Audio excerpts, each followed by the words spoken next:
Hi guys, welcome to this week. We're going to be talking about revising your paper and tightening up the text a little bit, and then we'll go over just some reminders about the comparison and contrast, what you're doing with that. Um, so let's begin with talking about introductions. So as you'll remember from the last presentation, an introduction paragraph will introduce your topic. It will lay out the research. It will show the things that you are hoping to prove. You're not going to start proving your research, but you're going to show what you are proving. And you'll give a brief overview of the material. Like, here are a little piece of information here and there about what you want to talk about in your paper, what you want to write about. And then you're going to lay out your thesis. And if you follow a typical structure, your thesis is going to be the last sentence of your introduction. And again, remember that you don't want your thesis to say, my paper will be about. Just say your argument. Just lay your argument out. Apples and oranges are the same. Something like that. So as you're writing, you're also going to make sure that you have transitions between your paragraphs. And the transition will be a sentence or two that connect the current paragraph with the paragraph that follows it and the paragraph that comes before it. So it's going to be a sentence or two. Sometimes there's going to be a sentence at the end of one paragraph and the beginning of another, where you would talk about the subject at hand and move into the next one. So if you were writing a paper, let's say about comparing coffee and tea, at the end of one paragraph you would say that tea typically needs to steep in water for 3 to 5 minutes. While that needs to happen for tea, coffee, on the other hand, does not steep unless you make French press. So that would then begin the next paragraph. You would be moving into the next paragraph talking about coffee, but you would start that paragraph talking about tea just to connect it to the previous one. And the transitions will create cohesive material, meaning it will feel like it's one essay going through instead of 5 mini essays of each paragraph being an essay on its own. It helps the flow of the paper, so it reads easier. And these transitions help the paper to not stand out as a paper. And I know that sounds kind of weird, but when you're reading it, I and your audience reading it should not be looking at it and saying, I'm reading an essay. They should just be reading. And so with the transitions, it will help remove that layer where people will say, I'm reading an essay. They'll just say, I'm reading a paper, or I am reading. And with transitions, I suggest that you do not use first this happened, second this happened, last this happened, or first I'm going to talk about apples, second I'm going to talk about oranges, last I'm going to talk about how they're the same. And certainly, because I'm asking you not to do first, second, and last, try not to do firstly, secondly, and lastly. Those are even a little bit sloppier. All right, conclusions. If you remember from our previous weeks, we talked about conclusions a little bit. So a reminder on conclusions. Conclusions are going to restate your thesis. It's not going to be a word for word restating, but it's going to be basically saying, this is what my thesis was. This is how my thesis was proven. You're going to want to give an overview of the paper. You're not going to want to write a summary of the paper. You're not going to say in my first paragraph I talked about, in my second paragraph I talked about. Just give an overview of the paper. And by doing that, you're going to show the research that you've done. Your conclusion should not be a summary.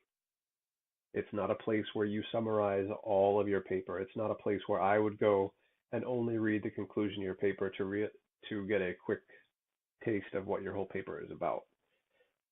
Your conclusion is also not a last thought. It's not a place where you are giving your wrap up, meaning um, you're not just ending the paper on giving one final piece of information.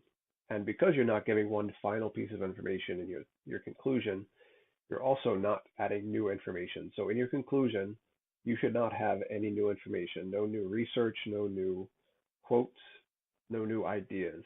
Your conclusion is a place where you are showing how you have proven your thesis. That's the entire point of the conclusion. So it's kind of the bookend with your introduction. So the introduction and conclusion bookend or house the paper well. So when you are doing a little bit of editing and revising, you're going to want to tighten your work because if you're like me, my first draft is typically overwritten. I write way too much. So the things you're going to want to look for in tightening and in revising and editing, you're going to want to look for repeated thoughts. So sometimes when you're working on a comparison, there might be one comparison that you continue using over and over again. And while this is fine, it might be a little bit better, a little bit easier if you tighten it up and you remove some of the repetition. So it just flows better. It will go all the way back to the flowing. Also look for the contradictions that you might have in your paper. You could say in one paragraph that my favorite color is red. And in the second paragraph, you say, I hate red, or my favorite color is green. Those are obvious contradictions, but sometimes the contradictions that you're going to write are not going to be as glaring as talking about an opposite color. But there might be some contradictions in your paper. Also look for proper spelling. And I know that sounds a little bit weird, but if you have spelled the word right, it's obviously your Word document, your WordPress processor is not going to tell you that the word is wrong. But if it's the wrong word, even though it's spelled right, you might gloss over it because you don't see that red line underneath of it. Things like this could happen where you wrote that instead of saying I definitely like oranges better than apples, some people might accidentally spell definitely wrong and spell it I defiantly like oranges better than apples. And defiantly is a proper word, and it even actually works in that sentence. It changes the total meaning of it, but you're not going to see that red line, that red squiggle line under it, showing that it is an improperly spelled word. So look for things like that. Through instead of though, this general mix-ups. If you have a autocorrect on your word processor, then you're definitely going to have to look for this. And as you're tightening and you're cutting things out or adding little ideas, I suggest that you look for unnecessary words. So I'm going to go through a list here of words that could be deemed unnecessary. I'm going to cough here, so excuse me.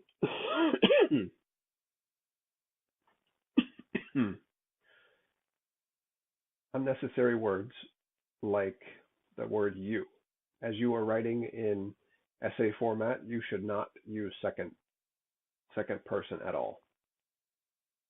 So if you feel that you have you in your paper a lot, then try to revise it. Instead of using you, use a third person there.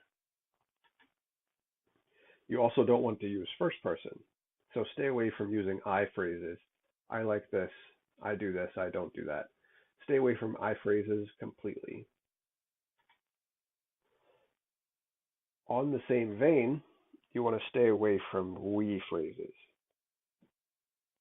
Try not to use we unless you have a co-author. So this could be in your introduction by stating, we will be talking about the differences and similarities of coffee and tea. And or we will be discussing, or something like that. Unless you have a co-author, do not use the word we in phrases like that. The word that, and I don't have it on this list, but the word that and just typically can be removed as well. So I suggest looking through your writing, and when you come across the word that, remove it, read it again, and see if it fits without the word that. If it does, then remove the word, and you will be automatically tightening up your text there as well. Then, I see that there's a lot of mix-ups in the papers that I grade, not necessarily in this class, but in classes that I've taught in the past, where there's a mix-up with there, then, and than, T-H-A-N. Then is a word that talks about time.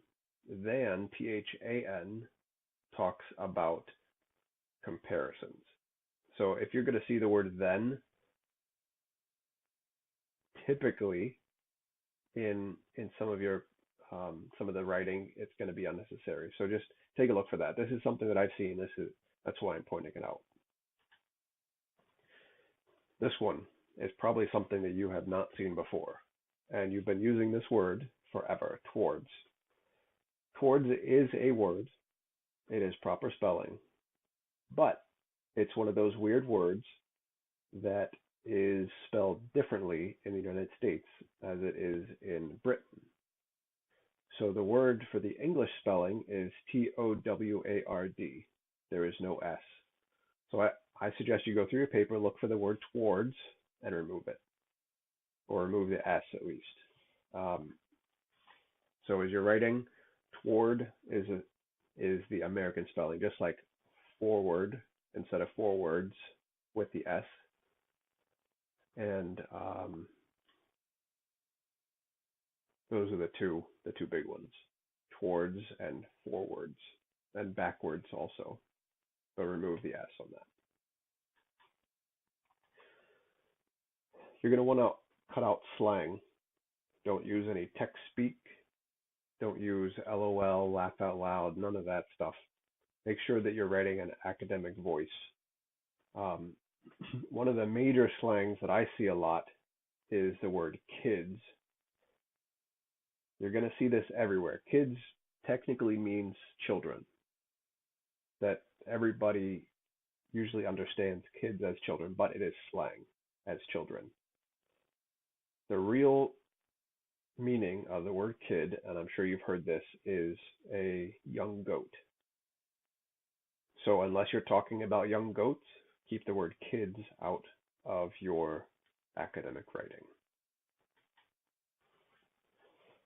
Watch out for cliches as well. These are cliches like blind as a bat, or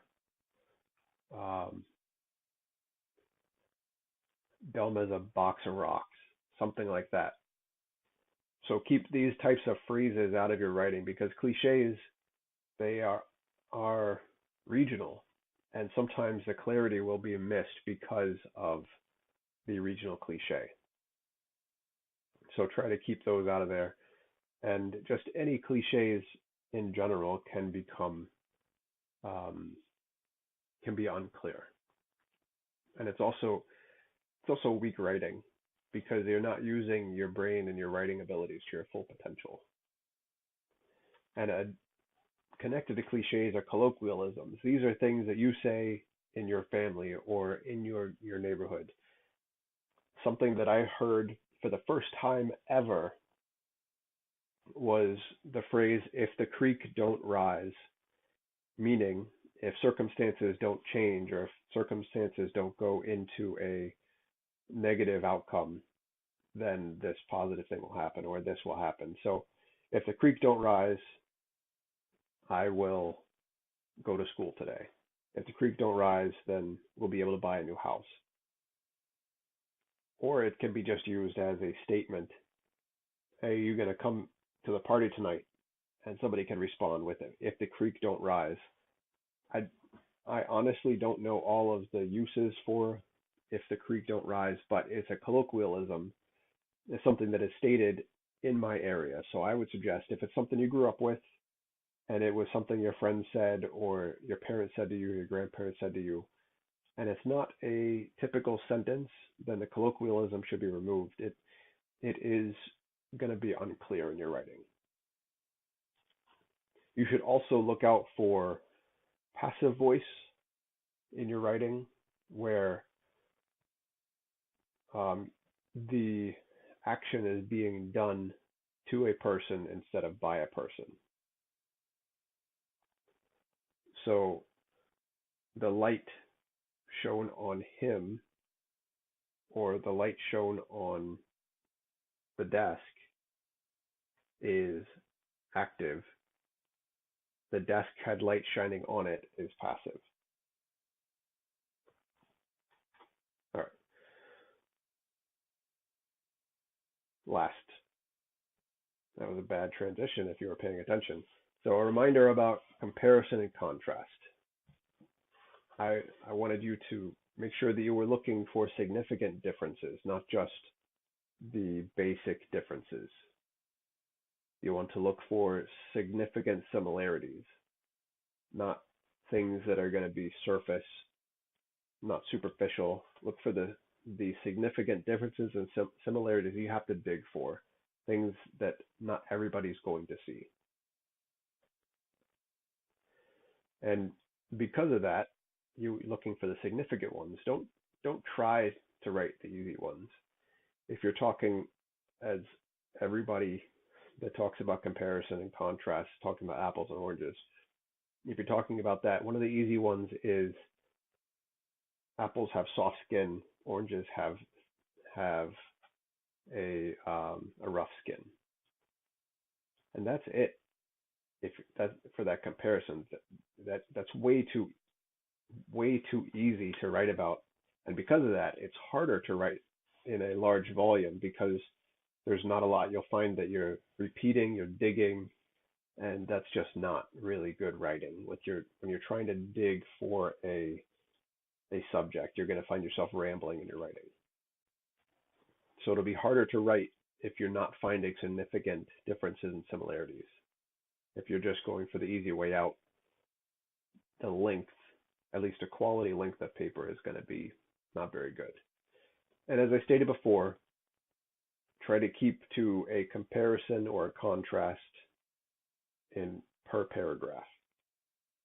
Don't mix them. The only time you will mix them is when you're talking about your concluding paragraph when you are wrapping your paper up. Well, I hope that you've had a good week, and I will look forward to working with you next week.